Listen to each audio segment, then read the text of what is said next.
Notre financement participatif pour créer une nouvelle réserve en libre évolution, une réserve sauvage en Bretagne. Il avance, on est rendu au vote et on a deux propositions à vous faire et on vous les explique tout de suite dans cette vidéo. L'objectif de cette année, c'était de créer une réserve de plus de 8 hectares. Pourquoi plus de 8 hectares? Comme dans les forêts au caractère primaire, plus on a une zone qui est étendue et plus on peut avoir ce qu'on appelle une mosaïque de milieux, c'est-à-dire plein de milieux différents qui se côtoient, c'est-à-dire à la fois des grands arbres, des arbres plus jeunes, du bois tombé au sol, des marais, des rivières, bref, une quantité d'habitats et de nourriture différentes disponibles pour toutes les formes de vie. Alors on a cherché ensemble ces espaces à protéger, ces espaces de plus de 8 hectares.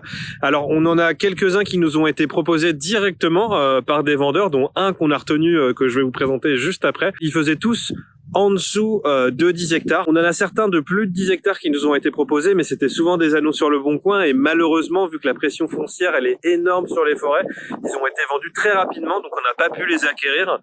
Pour pouvoir acquérir des grands espaces, on a besoin justement que les dons soient faits en amont pour pouvoir après se positionner sur des terrains qui sont à 30, 40, 50, 60 000 euros, ce qui est une somme très importante pour notre association. C'est pour ça qu'on a deux propositions à vous faire pour la suite de ce financement participatif. La première, garder aucun des terrains qu'on a sélectionnés et de continuer ensemble à chercher pour avoir plus de 10 hectares, vu que c'était l'objectif sur lequel on s'était ensemble positionné et sur lequel on s'était ensemble engagé à faire ce financement participatif. La deuxième option, c'est d'acquérir une zone humide magnifique qui est située à Concreuil, qui fait 3 hectares. C'est les propriétaires qui nous ont proposé la vente de ce terrain.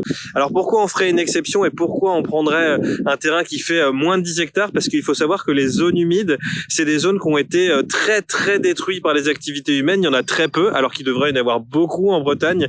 Et donc cette zone de 3 hectares, elle est très importante pour de nombreuses formes de vie.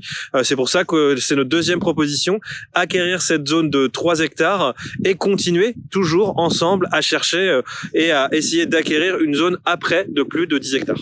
Tu peux retrouver tous les détails pour voter dans la description de la vidéo et c'est ouvert à l'ensemble des personnes qui ont donné ou qui sont membres de l'association, ce qui fait en tout plus de 700 personnes du coup et on vous donnera les résultats d'ici un mois quand on les aura tous récoltés.